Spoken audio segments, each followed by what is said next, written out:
Good morning. I have two questions today. First time I met you was in October, and I asked you a question about relationships. I said, I want a relationship, and you said, let it go. And then you said, wake up in the morning and stay with that 17 seconds and feel great and everything. And I did that, and so many things changed and had a lot of fun and stuff like that. And I guess my question today is that I go through my day, and let's say a song comes on the radio, and I don't feel bad about it, but it makes me think about having a relationship, and then I go with it without noticing that I'm going with it. And there's a lot of momentum in a lot of those songs. Yeah.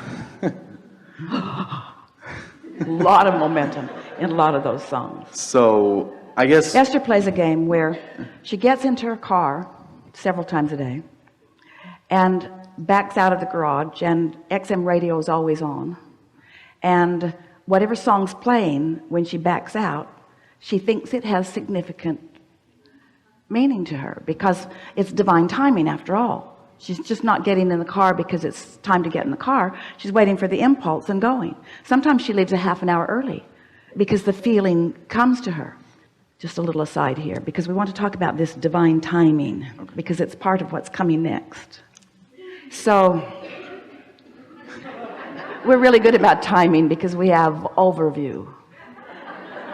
As many of you know, Jerry made his transition a few years ago.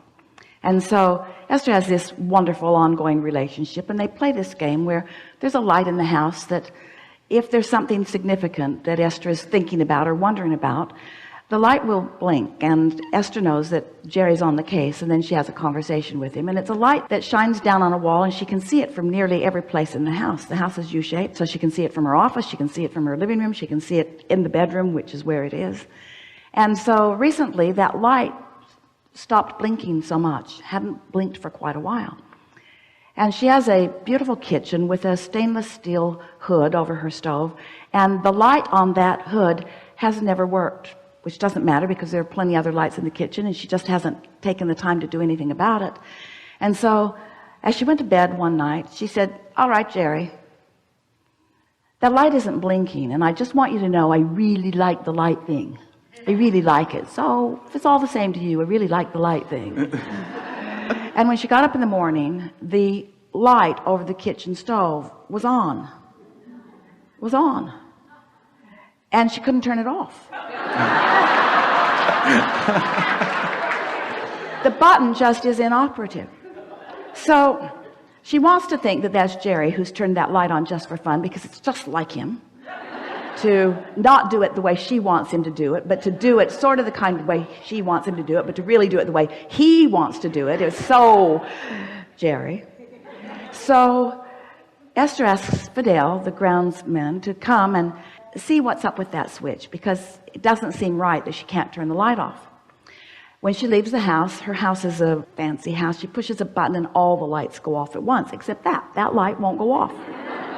So Fidel comes over and he dismantles it and takes it all apart and makes the light go off, and Esther says, thank you very much. And now that light isn't on for a little while, and then a few days later Esther gets up and she notices the light is on again. And again, she cannot turn it off. So now she's on her way somewhere. She gets in her car. She pushes the button in the garage before she gets in the car that turns all the lights out, except that one. And she's laughing to herself, except that one. And when she gets in the car, the song on the radio, a country western song, is singing, try to leave a light on for me, will you?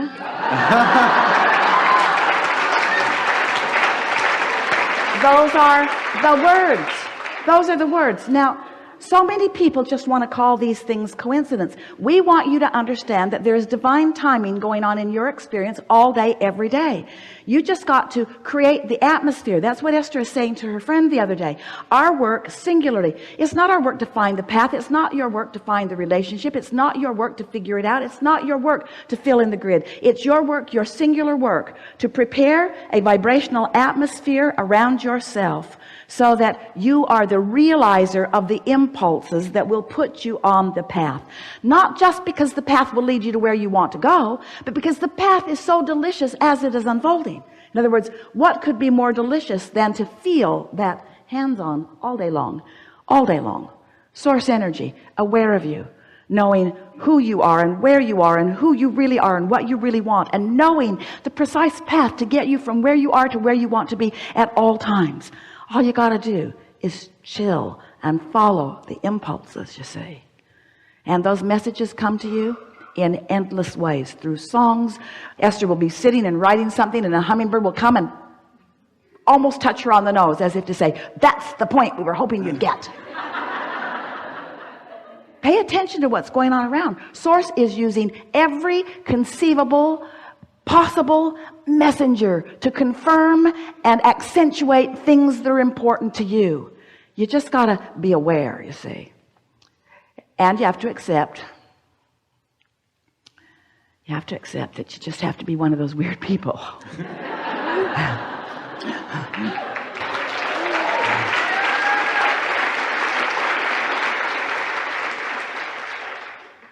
So just follow the signs?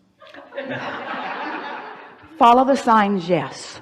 But just before that, prepare yourself to be aware of the signs. That really is the work. You can't be mad and follow the sign to where we want to be. It's that unconditional thing. It doesn't matter how long it takes, you know it's coming. Just find some feeling. Try to find some touchstone, like Esther did with the video. Something that you remember, some moment in time, some moment when you felt unconditional. And by unconditional, we mean singular. We mean unconditional. We mean nothing necessary, no condition necessary to produce the feeling. It's just the feeling. It's what meditation will do for you.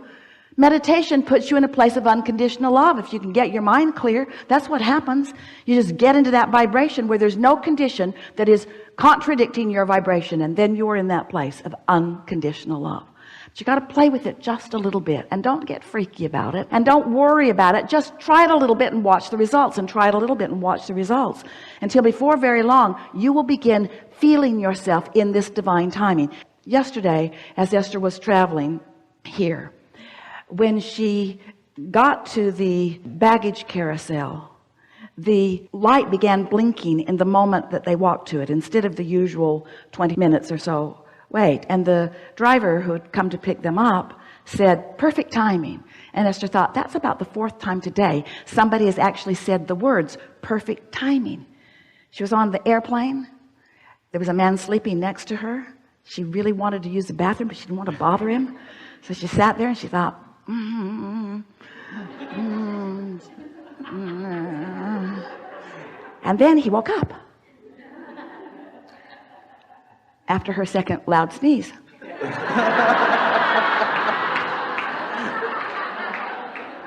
And so she said, do you mind if I scoot out to use the restroom? And he said, no. So she goes and uses the bathroom. When she comes back, she slips into her seat.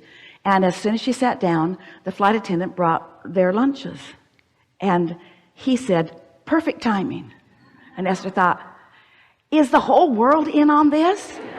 Is the whole world in on this? Does everybody know that perfect timing is the way that I am now living? Does everybody know it? Seems so, you see. Perfect timing. So, do you understand that creation, co-creation, relationships, do you understand that that's about rendezvousing with the other?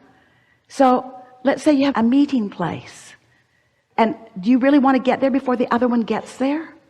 And to get there and they're not there, and you're walking around, starting to feel impatient. It's not divine timing. That's off. So you don't want to get there before they're there. You want to get there to meet them, don't you?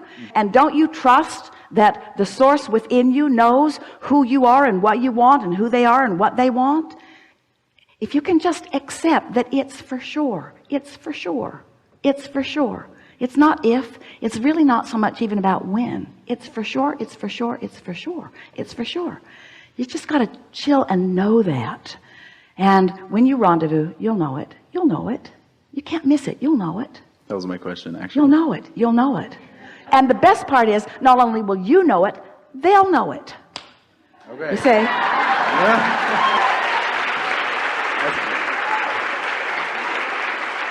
What good is divine timing if the wrong person shows up? That's not going to happen.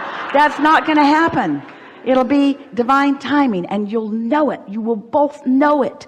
No game playing. No, I don't know. I'm not so sure. I got here. Give me your resume. I'll check you out. Not any of that. You'll know it. You'll know it. Really good.